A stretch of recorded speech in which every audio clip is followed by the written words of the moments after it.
اللہ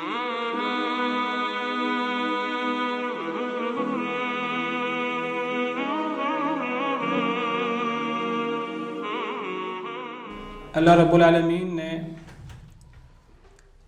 یہ عظیم الشان کائنات بسائی اور اس کائنات کے اندر تمام مخلوقات کو پیدا فرمایا۔ تمام مخلوقات میں سب سے افضل مخلوق آدم اور ان کی اولاد جن کو انسان کہتے ہیں وہ ہیں۔ ان انسانوں میں سب سے افضل اللہ تعالیٰ کے انبیاء اور اللہ کے رسول ہیں صلوات اللہ وسلامہ علیہم، اور رسولوں میں سے بھی سب سے افضل سید الانبیاء والمرسلین نبی کریم صلی اللہ علیہ وسلم ہیں۔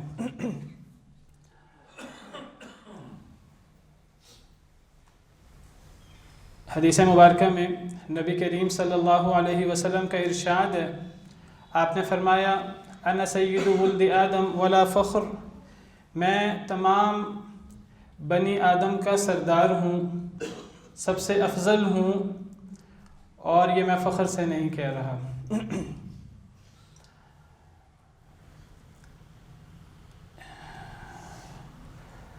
نبی کریم صلی اللہ علیہ وسلم کی فضیلت اتنی زیادہ ہے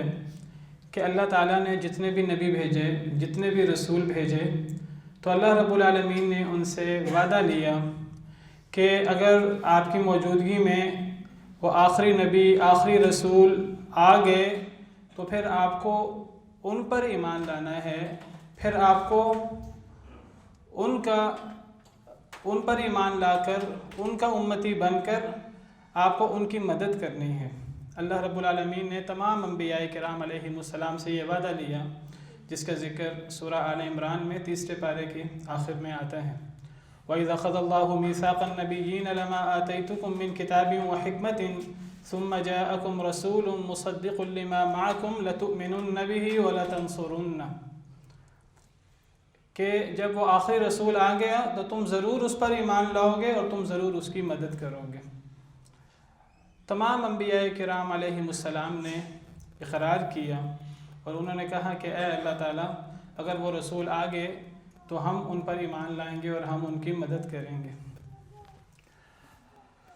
اللہ تعالیٰ نے نبی کریم صلی اللہ علیہ وسلم کو معراج کروایا، آسمانوں کی سیر کروائی۔ معراج سے پہلے نبی کریم صلی اللہ علیہ وسلم کو بیت المقدس لے جایا گیا، وہاں نبی کریم صلی اللہ علیہ وسلم نے تمام انبیاء کرام علیہم السلام کی امامت فرمائی، جس سے تمام انبیاء کرام علیہم السلام پر جو آپ کا مقام ہے اور آپ کا مرتبہ ہے وہ واضح ہوتا ہے۔ نبی کریم صلی اللہ علیہ وسلم کا مقام اور آپ کی فضیلت بہت زیادہ ہے، جس کو بیان کرنا، حصر کرنا بہت مشکل کام ہے، اس کو بیان نہیں کیا جا سکتا۔ ربیع الاول کے مہینے میں اور دیگر جمعوں میں بھی اس موضوع پر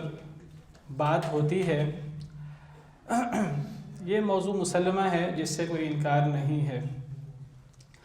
لیکن نبی کریم صلی اللہ علیہ وسلم کا اتنا بلند مقام کہ آپ کے اس بلند مقام کی وجہ سے آپ کی جو امت ہے وہ بھی تمام امتوں سے افضل ہے۔ سوال یہ ہے کہ امت کا کیا فرض ہے اپنے نبی کے بارے میں، امت پر نبی کے حقوق کیا ہیں۔ نبی کریم صلی اللہ علیہ وسلم کی اہمیت اور آپ کی فضیلت تو مسلمہ ہے، آپ کی امت کے ساتھ رحمت اور شفقت جو صرف آپ کی اپنی امت کے ساتھ، انسانوں کے ساتھ نہیں تھی بلکہ جانوروں کے لیے بھی، دیگر مخلوقات کے لیے بھی تھی۔ وَمَا أَرْسَلْنَاكَ إِلَّا رَحْمَةً لِلْعَالَمِينَ، ہم نے آپ کو تمام جہان والوں کے لیے رحمت بنا کر بھیجا ہے۔ تو آپ تو امت کے ساتھ اتنی شفقت اور اتنی رحمت کا آپ نے معاملہ کیا۔ اللہ تعالیٰ نے 50 نمازیں فرض کی، نبی کریم صلی اللہ علیہ وسلم بار بار گئے اور جا کر اللہ رب العالمین سے تقاضا کیا کہ اے اللہ تعالیٰ میری امت کے لیے یہ مشکل ہے، اس کو کم کر دیا جائے۔ تو یہ آپ کی اپنی امت پر شفقت اور رحمت ہے۔ نمازیں 50 سے 5 ہو گئیں۔ کئی ایسے احکامات ہیں جو آپ نے امت پر آسانی کرتے ہوئے، اس کو ملحوظ رکھتے ہوئے آپ نے وہ احکامات دیے، امت پر شفقت کرتے ہوئے اور امت پر رحمت کا مظاہرہ کرتے ہوئے۔ کئی احادیث مبارکہ میں ہے کہ نبی کریم صلی اللہ علیہ وسلم نے فرمایا کہ اگر میں نے امت پر مشقت ڈالنی ہوتی تو پھر میں امت کو ہر نماز کے ساتھ مسواک کا حکم دیتا۔ مسواک کی اہمیت بہت زیادہ ہے۔ آپ نے فرمایا کہ اگر میں امت پر مشقت ڈالتا تو میں امت سے کہتا کہ وہ ہر نماز کے ساتھ، ہر وضو کے ساتھ مسواک کرے، ہر نماز سے پہلے مسواک کرے، لیکن ضروری نہیں ہے مسواک کرنا۔ کوئی بندہ کر لے تو مسواک کی اہمیت اتنی زیادہ ہے اس حدیث مبارکہ سے، مسواک کرنے کی،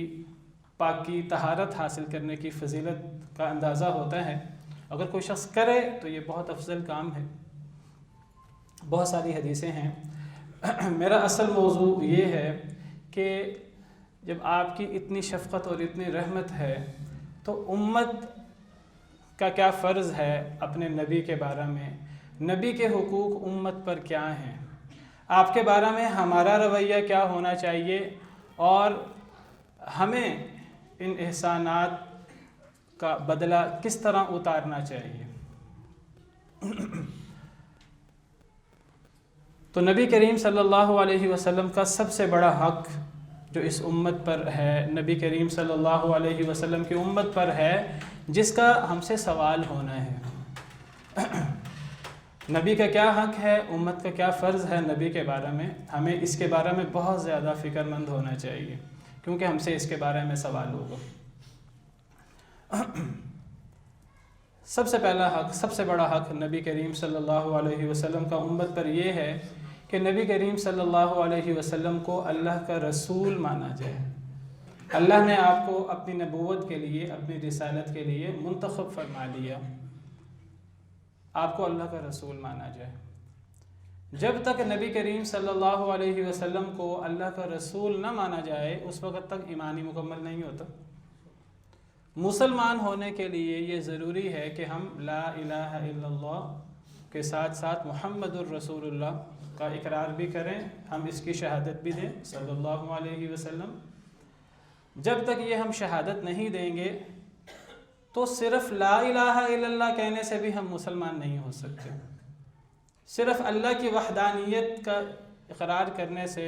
اس کی شہادت دینے سے بھی ہمارا ایمان مکمل نہیں ہوتا۔ نبی کریم صلی اللہ علیہ وسلم کی رسالت پر ایمان لانا ضروری ہے۔ اللہ رب العالمین کا ارشاد ہے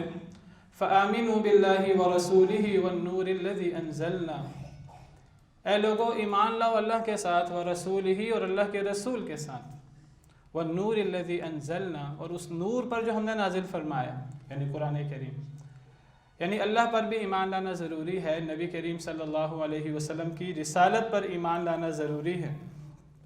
اس کے بغیر ایمان مکمل نہیں ہوتا۔ یہ ماننا، اس بات کا اقرار کرنا ضروری ہے کہ نبی کریم صلی اللہ علیہ وسلم کی رسالت پچھلے انبیاء کرام علیہ السلام کی طرح کسی مخصوص قوم کے لیے، کسی مخصوص قبیلے کے لیے نہیں تھی۔ آپ کی رسالت تمام بنی نوع انسانیت کے لیے، اپنے دور کے اور آپ کے بعد آنے والے تمام انسانوں کے لیے آپ کی رسالت ہے۔ نبی کریم صلی اللہ علیہ وسلم کی موجودگی میں یا آپ کے بعد کسی اور نبی کی کوئی ضرورت نہیں ہے، کیونکہ آپ خاتم الانبیاء والمرسلین ہیں۔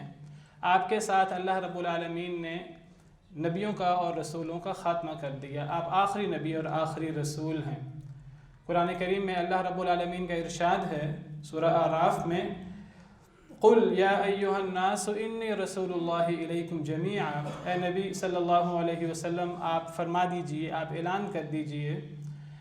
یا ایھا الناس، اے سب لوگوں، یا ایھا الناس میں سب لوگ آ جاتے ہیں، چاہے وہ عرب ہوں چاہے وہ غیر عرب ہوں، جو بھی ہوں، ماننے والے ہوں نہ ماننے والے ہوں، انی رسول اللہ علیکم جمیعا، میں تم سب کی طرف اللہ کا رسول ہوں۔ ایک اور مقام پر ارشاد ہوتا ہے قُلْ يَا أَيُّهَا النَّاسُ إِنَّمَا أَنَا لَكُمْ نَذِيرٌ مُبِينٌ، کہہ دیجئے کہ اے لوگو،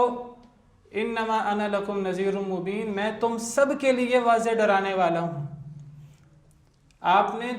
تمام لوگوں کو ڈرایا ہے اور تمام لوگوں کو آپ نے اللہ کی طرف دعوت دی ہے۔ ایک اور مقام پر اللہ فرماتے ہیں تبارک الذی نزل الفرقان علی عبدہ لیکون للعالمین نذیرا، سورہ فرقان کی پہلی آیت ہے۔ بہت بابرکت ہے وہ ذات جس نے اپنے بندے پر، نبی کریم صلی اللہ علیہ وسلم پر فرقان اتارا، یعنی قرآن، جو حق اور باطل میں فرق کرنے والا،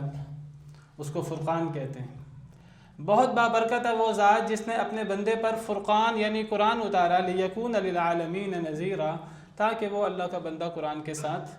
لوگوں کو ڈرانے والا بن جائے، تمام جہان والوں کو ڈرانے والا بن جائے۔ للعالمین نذیرا، تمام جہان والوں کے لیے آپ نے انذار کا کام کیا ہے۔ آپ کی دعوت تمام انسانیت کے لیے تھی، آپ تمام انسانیت کے لیے رسول تھے اور ہیں قیامت تک کے لیے۔ بلکہ اگر کوئی نبی آئیں گے بھی، جس طرح اللہ نے وعدہ لیا نبیوں سے کہ اگر نبیوں کی موجودگی میں نبی کریم صلی اللہ علیہ وسلم آ جائیں تو نبیوں کو نبی صلی اللہ علیہ وسلم پر ایمان لانا اور آپ کی پیروی کرنا اور آپ کی مدد کرنا آپ کے مشن میں یہ لازمی ہے۔ تو آپ کے بعد کوئی نبی آ جائیں تو وہ پھر آپ کے مشن کو آگے بڑھائیں گے، وہ اپنی نبوت کا اور اس کا اعلان نہیں کریں گے، جس طرح سیدنا عیسیٰ علیہ السلام کے بارے میں موجود ہے قرآن کریم میں بھی، احادیث مبارکہ میں بھی، کہ وہ قرب قیامت آئیں گے،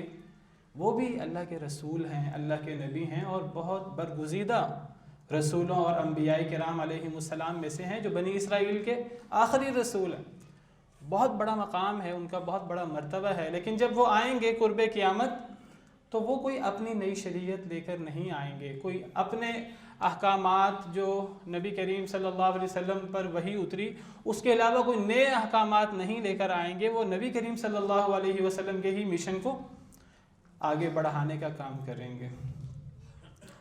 تو نبی کریم صلی اللہ علیہ وسلم کو اللہ کا رسول ماننا ضروری ہے۔ جن لوگوں نے نبی کریم صلی اللہ علیہ وسلم کو دیکھا، انہیں یہ سعادت حاصل ہوئی کہ وہ نبی کریم صلی اللہ علیہ وسلم کے دور میں پیدا ہوئے، پھر آپ پر ایمان لائے، آپ کی رسالت پر ایمان لائے، آپ کو اللہ کا نبی اور رسول مانا، ان لوگوں کے لیے ایک دفعہ بشارت ہے، اور بعد میں آنے والے لوگ جنہوں نے نبی کریم صلی اللہ علیہ وسلم کو نہیں دیکھا لیکن اس کے باوجود وہ نبی کریم صلی اللہ علیہ وسلم پر ایمان لائے، ان کے لیے 7 دفعہ بشارت ہے۔ حدیث مبارکہ ہے، نبی کریم صلی اللہ علیہ وسلم کا ارشاد ہے، صحیح حدیث ہے، طوبی لمن رآنی وآمن بی، اس شخص کے لیے خوش بختی ہو۔ طوبی کا مطلب خوش بختی، یا پھر بعض علماء نے کہا کہ یہ جنت کا ایک مخصوص، ایک بڑا خاص مقام ہے، یا یہ خوشخبری کے معنی میں ہے، خوش بختی کے معنی میں ہے۔ اس شخص کے لیے بڑی خوش بختی ہے، یہ بڑی سعادت ہے، لمن رآنی وآمن بی، جو مجھے دیکھے اور پھر مجھ پر ایمان لے آئے۔ وطوبی 7 مرات، اور 7 دفعہ خوش بختی ہے،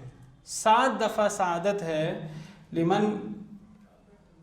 لم یرنی وآمن بی، جس نے مجھے نہیں دیکھا پھر مجھ پر ایمان لایا۔ تو یہ نبی کریم صلی اللہ علیہ وسلم پر ایمان لانا، آپ کی رسالت کا اقرار کرنا، یہ ضروری ہے، اور جو یہ اقرار کر لیتا ہے پھر وہ اللہ کی طرف سے بہت سعادت مند بن جاتا ہے، اور اس کے لیے سعادتیں ہی سعادتیں ہیں۔ جو بندہ نبی کریم صلی اللہ علیہ وسلم پر ایمان نہ لائے تو وہ جتنا مرضی نیک کیوں نہ ہو، وہ اللہ پر کتنا ایمان کیوں نہ رکھتا ہو، وہ اللہ کی پرانی کتابوں پر کتنا ایمان کیوں نہ رکھتا ہو، اگر نبی کریم صلی اللہ علیہ وسلم پر کوئی ایمان نہ لائے تو پھر وہ مومن نہیں ہو سکتا، پھر وہ جنت میں نہیں جا سکتا نبی کریم صلی اللہ علیہ وسلم کے آنے کے بعد۔ حدیث مبارکہ ہے، صحیح حدیث ہے، صحیح مسلم کی، آپ نے فرمایا والذی نفس محمد بیدہ، اس ذات کی قسم جس کے ہاتھ میں مجھ محمد صلی اللہ علیہ وسلم کی جان ہے، لا يسمع بي أحد من هذه الأمة يهودي ولا نصراني ثم يموت ولم يؤمن بالذي أرسلت به إلا كان من أصحاب النار. کوئی شخص بھی جب میرے بارے میں سن لے، اس کو میرے بارے میں علم ہو جائے کہ اللہ نے مجھے بطور نبی اور بطور رسول مبعوث فرمایا ہے، پھر وہ مجھ پر ایمان نہ لائے، کوئی بھی ہو، کوئی یہودی ہو، کوئی عیسائی ہو، کوئی اور ہو، میرے بارے میں سننے کے بعد پھر وہ مجھ پر ایمان نہ لائے، میری رسالت پر ایمان نہ لائے، دخل النار، تو وہ جہنمی ہے، وہ جنت میں نہیں جا سکتا. جنت میں داخلے کے لیے نبی کریم صلی اللہ علیہ وسلم کے رسول مبعوث ہونے کے بعد آپ کی رسالت پر ایمان لانا ضروری ہے. یہ پہلا اور سب سے بڑا حق ہے نبی کریم صلی اللہ علیہ وسلم کا جو ہم پر ہے، جس کا ہم سے قیامت کے دن سوال ہونا ہے، قبر میں بھی سوال ہونا. من ربک من نبیک، تمہارا رب کون ہے، تمہارا نبی کون ہے، تمہارا دین کیا ہے، قبر میں بھی یہی سوال ہونا ہے. اسی طرح نبی کریم صلی اللہ علیہ وسلم کا ہمارے اوپر جو حق ہے وہ یہ حق ہے کہ نبی کریم صلی اللہ علیہ وسلم کو اللہ کا بندہ تسلیم کیا جائے، اللہ کا عاجز بندہ، اللہ کی بندگی کرنے والا، اللہ کا غلام، اللہ کی مخلوق، اللہ کی بندگی کرنے والا، اللہ کے احکامات کے مطابق زندگی گزارنے والا تسلیم کیا جائے. جب تک نبی کریم صلی اللہ علیہ وسلم کو اللہ کا بندہ نہ مانا جائے پھر بھی ایمان مکمل نہیں. کوئی شخص نبی کریم صلی اللہ علیہ وسلم کو اللہ کا رسول مان لے، آپ کی رسالت پر ایمان لے آئے، لیکن آپ کو اللہ کا بندہ نہ مانے، آپ کے اندر وہ یہ سمجھے کہ وہ اللہ ہی ہیں جو عرش سے زمین پر اتر آئے ہیں، ولیعاذ باللہ. بعض لوگوں کا یہ عقیدہ ہے جو کتابوں میں موجود ہے، اللہ معاف کرے. وہ جو عرش پر تھا خدا ہو کر، عرش پر مستوی تھا خدا ہو کر، مدینے پہ اتر پڑا مصطفیٰ ہو کر، ولیعاذ باللہ. وہ جو احد تھا وہی احمد ہے، یہ صرف میم کا فرق ہے. جو اس قسم کا جو عقیدہ ہے لوگوں کا، تو یہ بھی نبی کریم صلی اللہ علیہ وسلم کا جو حق ہے امت پر وہ یہ ہے کہ آپ کو اللہ کا بندہ مانا جائے، آپ کو اللہ نہ مانا جائے، یا اللہ کے جز، اللہ کا کوئی جز، اللہ کا کوئی حصہ نہ مانا جائے. آپ کو اللہ رب العالمین سے الگ مانا جائے، آپ کے اندر کوئی اللہ کی صفت نہ مانی جائے، آپ کو اللہ کی مخلوق، اللہ کا عاجز عبادت گزار بندہ مانا جائے. اور یہ بہت بڑی سعادت ہے کہ اللہ کی مخلوق میں سے کسی کو اللہ یہ فرما دے کہ وہ میرا بندہ ہے، وہ میری بندگی کرنے والا ہے، جیسے اللہ کی بندگی کرنے کا حق ہے.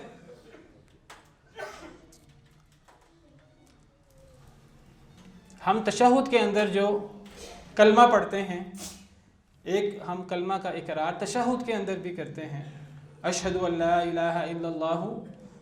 وحدہ لا شریک لہ واشہد ان محمدا عبدہ ورسولہ. ہم اس بات کی گواہی دیتے ہیں، میں اس بات کی گواہی دیتا ہوں کہ اللہ کے علاوہ کوئی معبود نہیں، کوئی معبود برحق نہیں، وہ اکیلا ہے، اس کا کوئی شریک نہیں ہے، نہ اس کی ذات میں نہ اس کی صفات میں. اور میں اس بات کی بھی گواہی دیتا ہوں ان محمدً عبدہ ورسولہ، کہ محمد صلی اللہ علیہ وسلم اللہ کے بندے بھی ہیں اور اللہ کے رسول بھی. تو نبی کریم صلی اللہ علیہ وسلم کی رسالت کے ساتھ ساتھ آپ کی عبدیت پر ایمان لانا ضروری ہے، اس کی گواہی دینا ضروری ہے. اگر اس کی گواہی نہیں دیں گے تو پھر آپ سمجھیے کہ یہ وہ دین نہیں ہے جو نبی کریم صلی اللہ علیہ وسلم نے امت کے سامنے پیش کیا، جو نبی کریم صلی اللہ علیہ وسلم اللہ کی طرف سے لائے.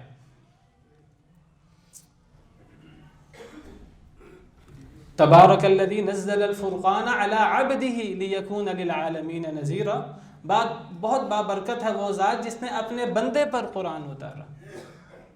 عبدہ، نبی کریم صلی اللہ علیہ وسلم کو اللہ کا بندہ ماننا ضروری ہے. جب نبی کریم صلی اللہ علیہ وسلم کو اللہ کا بندہ مانا جائے گا تو عین توحید ہو جائے گی.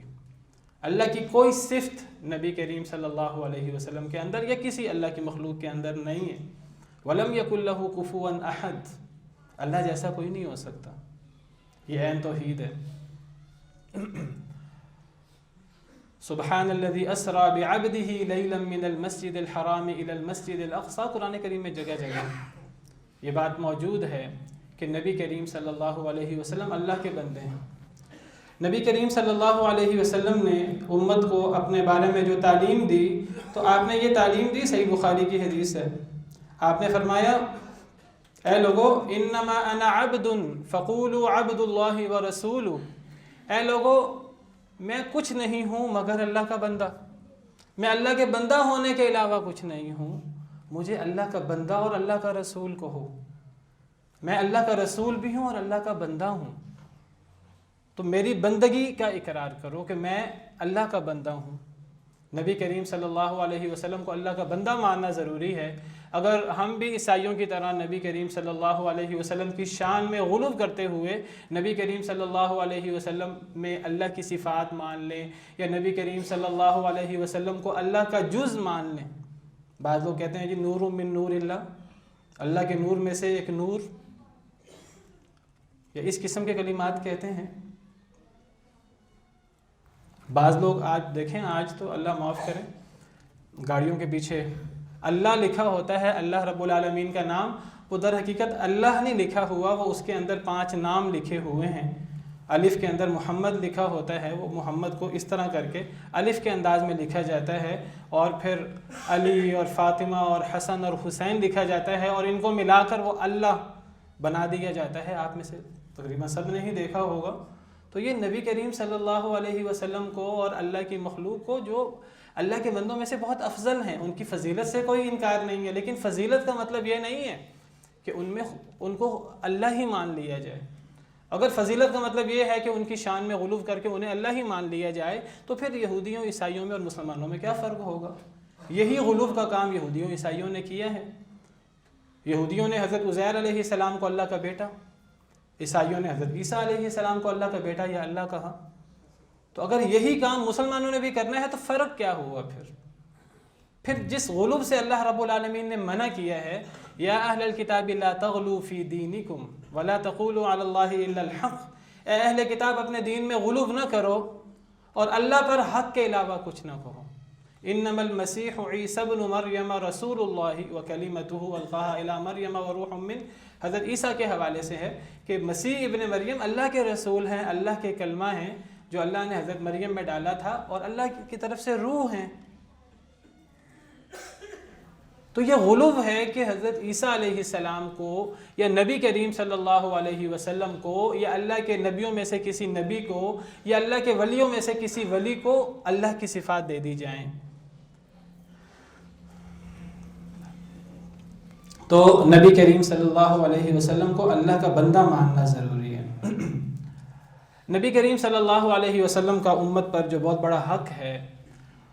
وہ یہ ہے کہ نبی کریم صلی اللہ علیہ وسلم کو اللہ نے جب اتنی بڑی فضیلت دی ہے، اتنا بڑا مقام دیا ہے، تو امت کا کام ہے کہ امت نبی کریم صلی اللہ علیہ وسلم کی وہ توقیر کرے، وہ آپ کی فضیلت سمجھے جو اللہ رب العالمین نے آپ کو دی ہے۔ امت بھی نبی کریم صلی اللہ علیہ وسلم کو بہت بلند مقام دے، نبی کریم صلی اللہ علیہ وسلم کی عزت کرے، نبی کریم صلی اللہ علیہ وسلم کی توقیر کرے، آپ کے ساتھ وہ معاملہ نہ کرے جو عام انسانوں کے ساتھ عام ہم آپس میں کرتے ہیں۔ یہ نبی کریم صلی اللہ علیہ وسلم کا جو مقام ہے اللہ کے ہاں، یہ اس کا تقاضا ہے۔ اللہ رب العالمین نے ہمیں حکم دیا ہے کہ ہم نبی کریم صلی اللہ علیہ وسلم کی توقیر کریں۔ میں نے جو اپنے خطبہ کے شروع میں آیت کریمہ تلاوت کی تھی، اِنَّا أَرْسَلْنَاكَ شَاهِدًا وَمُبَشِّرًا وَنَذِيرًا، اے نبی صلی اللہ علیہ وسلم ہم نے آپ کو گواہیاں دینے والا، بشارتیں دینے والا، ڈرانے والا بنا کر بھیجا ہے، لِتُؤْمِنُوا بِاللَّهِ وَرَسُولِهِ، تاکہ تم ایمان لے آؤ اللہ پر بھی اور اللہ کے رسول پر بھی، وَتُعَزِّرُوهُ وَتُوَقِّرُوهُ، تم ان کو تقویت پہنچاؤ، تم ان کی توقیر کرو، نبی کریم صلی اللہ علیہ وسلم کی۔ تو نبی کریم صلی اللہ علیہ وسلم کی توقیر کرنا یہ امت پر لازمی ہے۔ جو نبی کریم صلی اللہ علیہ وسلم کی توقیر نہ کرے، نبی کریم صلی اللہ علیہ وسلم کو عام انسانوں جیسا انسان سمجھے، نبی کریم صلی اللہ علیہ وسلم کے حکم کو عام لوگوں کے حکم کی طرح ایک حکم سمجھے، اس کی کوئی پرواہ نہ کرے، تو یہ وہ نبی کریم صلی اللہ علیہ وسلم کے اس حق سے جو اللہ رب العالمین نے آپ کو دیا ہے، وہ اس کا منکر ہے، وہ اس کا انکار کر رہا ہے۔ تو نبی کریم صلی اللہ علیہ وسلم کا مقام سب سے زیادہ ہے، یہ فضیلت ماننا ضروری ہے، اور اس فضیلت کا تقاضا یہ ہے کہ ہم نبی کریم صلی اللہ علیہ وسلم کو افضل سمجھیں، آپ کے حکم کو ہم افضل سمجھیں۔ ہم یہ سمجھیں کہ نبی کریم صلی اللہ علیہ وسلم جو فرماتے ہیں وہ عام لوگوں کے کہنے کی طرح نہیں ہے، ہمارے والد صاحب، ہماری والدہ کی طرح، ہمارے بزرگوں کی طرح آپ کا فرمان نہیں ہے۔ آپ کا فرمان نبی کا فرمان ہے، اور جو نبی کا فرمان ہوتا ہے وہ اللہ کی وحی ہوتا ہے، نبی کی بات ماننا ضروری ہوتا ہے۔ لا تجعلوا دعاء الرسول بینکم کدعاء بعضکم بعضا، سورہ نور کے آخر میں اللہ رب العالمین فرماتے ہیں کہ رسول کے پکارنے کو اس طرح نہ سمجھو جیسے تم میں سے کوئی کسی کو پکارتا ہے۔ اگر رسول صلی اللہ علیہ وسلم نے کسی کو پکارا ہے، کسی کو بلایا ہے، تو وہ اس پکار کو، اس بلانے کو، اس حکم کو عام لوگوں کے حکم کی طرح نہ سمجھے۔ لا تجعلوا دعاء الرسول بینکم کدعاء بعضکم بعضا،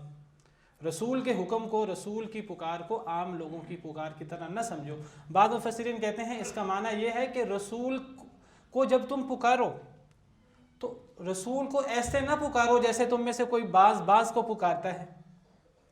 ہم آپس میں ایک دوسرے کو پکارتے ہیں تو بعض دفعہ ہم اس کو مذاق کے ساتھ، اس کے نام کے علاوہ مذاق سے بھی پکار لیتے ہیں، کوئی اس کا بہت زیادہ کئی دفعہ احترام نہیں کرتے، تو نبی کو اس طرح نہیں پکار سکتے جس طرح ہم عام لوگوں کو پکارتے ہیں، ہم اپنے دوستوں کو، اپنے بھائیوں کو پکارتے ہیں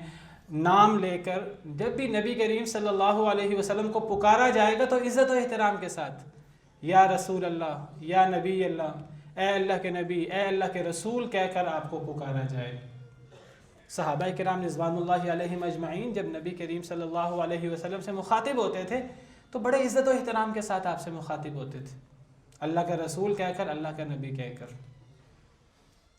جب آپ کو مخاطب کیا جائے نبی کریم صلی اللہ علیہ وسلم کو، آپ کو آپ کی زندگی میں مخاطب کیا جا سکتا ہے، تو پھر آپ کو یا رسول اللہ یا نبی اللہ کہہ کر پکارا جائے گا۔ آپ کو آپ کا نام لے کر عامیانہ انداز میں نہیں پکارا جائے گا جس طرح ہم ایک دوسرے کو پکارتے ہیں کسی کا نام لے کر، یا محمد کہہ کر نہیں پکارا جائے گا۔ ہاں، اگر آپ کا تذکرہ ہو غائبانہ تو غائبانہ تذکرہ وہ آپ کا نام لے کر کیا جا سکتا ہے۔ محمد صلی اللہ علیہ وسلم نے فرمایا، یا رسول اللہ صلی اللہ علیہ وسلم نے فرمایا، تو جب آپ کا غائبانہ تذکرہ ہو تو نام لیا جا سکتا ہے۔ قرآن کریم میں بھی اس کی مثالیں موجود ہیں، احادیث مبارکہ میں بھی اس کی مثالیں موجود ہیں، صحابہ کرام کی کلام میں بھی اس کی مثالیں موجود ہیں۔ جب صحابہ کرام رضوان اللہ علیہم اجمعین نبی کریم صلی اللہ علیہ وسلم کا غائبانہ تذکرہ فرماتے تھے تو وہ آپ کا نام بھی لے لیتے تھے۔ ہاں، جب آپ کے سامنے آپ کو پکارا جائے گا تو پھر وہاں عام لوگوں کی طرح آپ کا نام لے کر آپ کو پکارنے کی بجائے آپ کا جو پیارے پیارے نام ہیں، جو پیارے پیارے القابات آپ کو اللہ رب العالمین نے دیے ہیں، ان القابات کے ساتھ آپ کو مخاطب کرنا چاہیے۔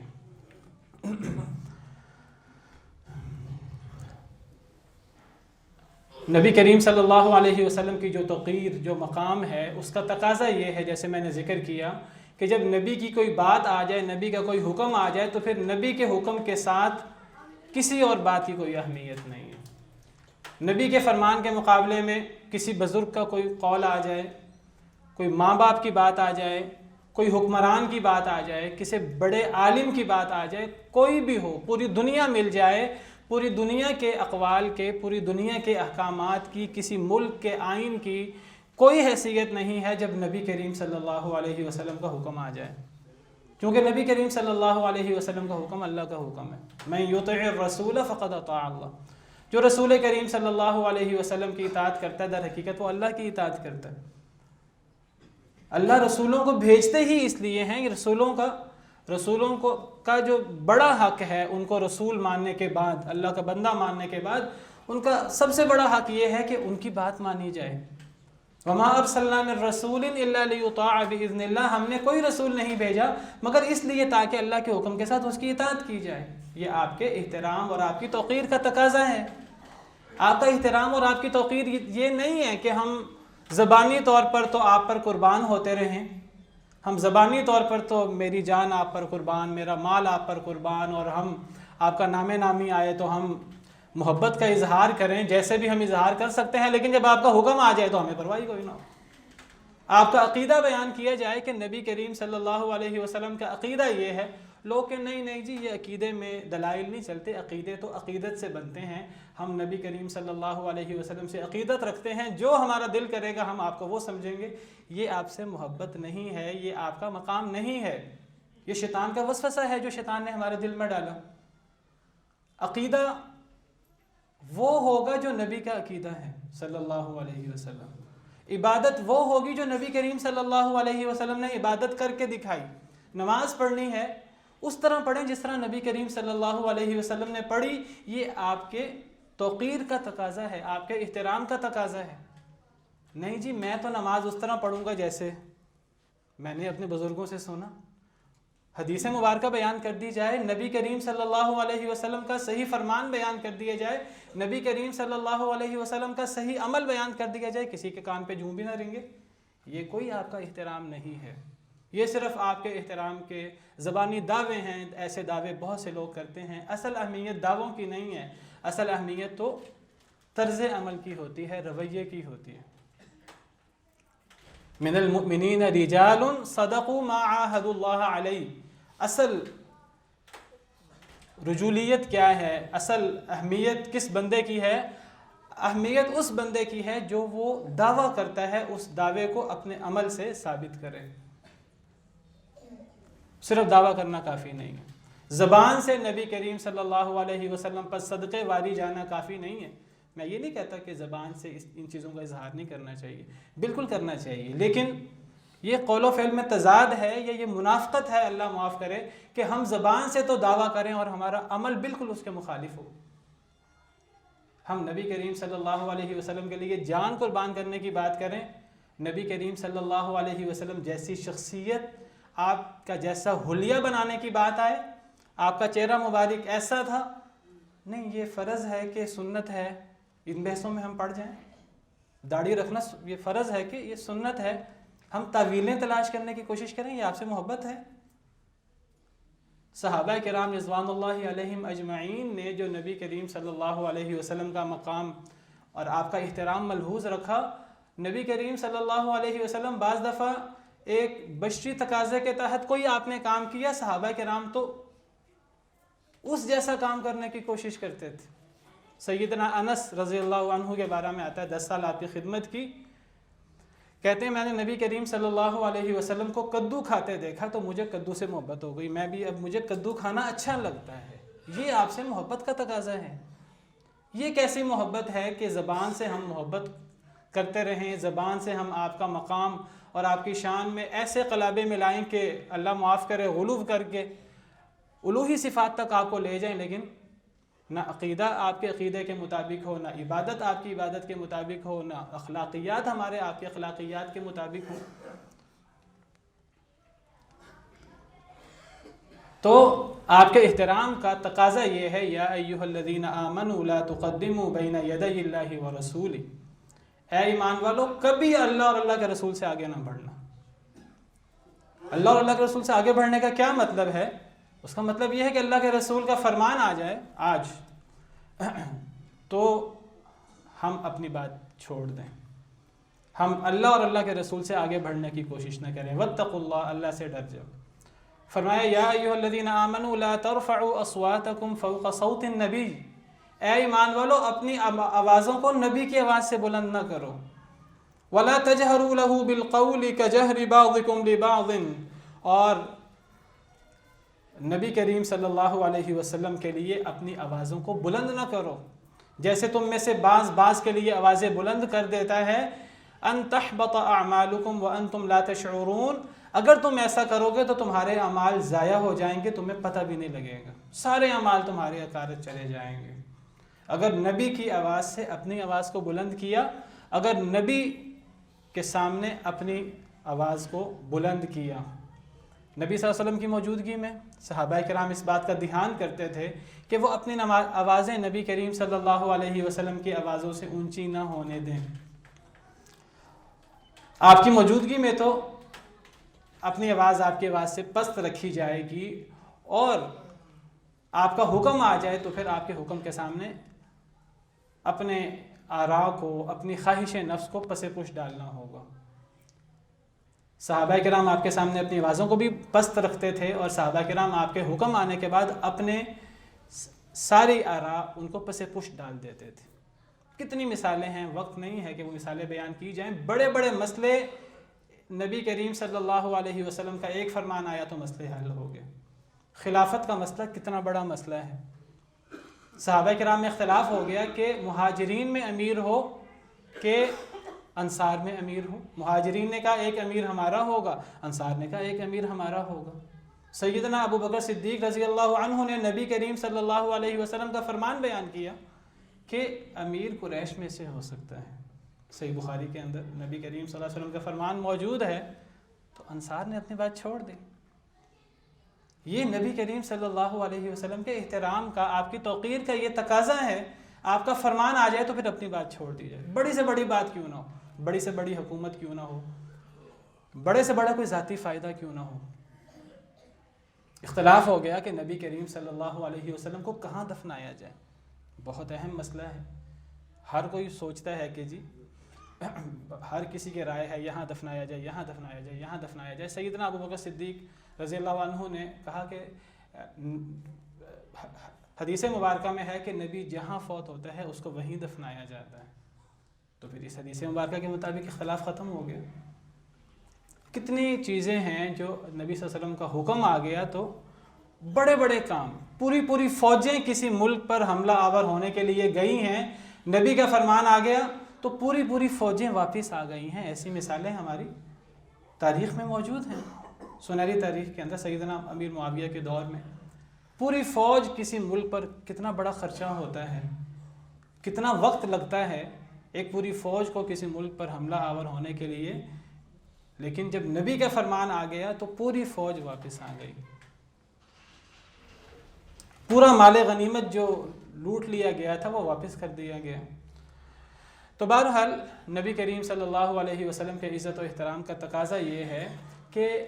آپ سے آگے نہ بڑھا جائے، آپ کی حدیث مبارکہ آ جائے، اس حدیث مبارکہ آنے کے بعد اپنی آراء اور ان چیزوں کو کوئی اہمیت نہ دی جائے۔ نبی کریم صلی اللہ علیہ وسلم کا بہت بڑا حق امت پر ہے کہ اللہ کے بعد سب سے زیادہ محبت نبی کریم صلی اللہ علیہ وسلم سے کی جائے۔ یہ نبی کریم صلی اللہ علیہ وسلم کی جو توقیر اور احترام ہے، اگرچہ اس کی ایک شک ہے، ویسے نبی کریم صلی اللہ علیہ وسلم کا ایک باقاعدہ حق یہ ہے کہ نبی کریم صلی اللہ علیہ وسلم سے محبت کی جائے۔ نبی کریم صلی اللہ علیہ وسلم سے زیادہ اللہ کے بعد کسی سے محبت نہ کی جائے۔ آپ نے فرمایا لا یؤمن احدکم حتی اکون احب الیہ من ولدہ ووالدہ والناس اجمعین، تم میں سے کوئی شخص اس وقت تک مومن نہیں ہو سکتا جب تک کہ میں اس کے نزدیک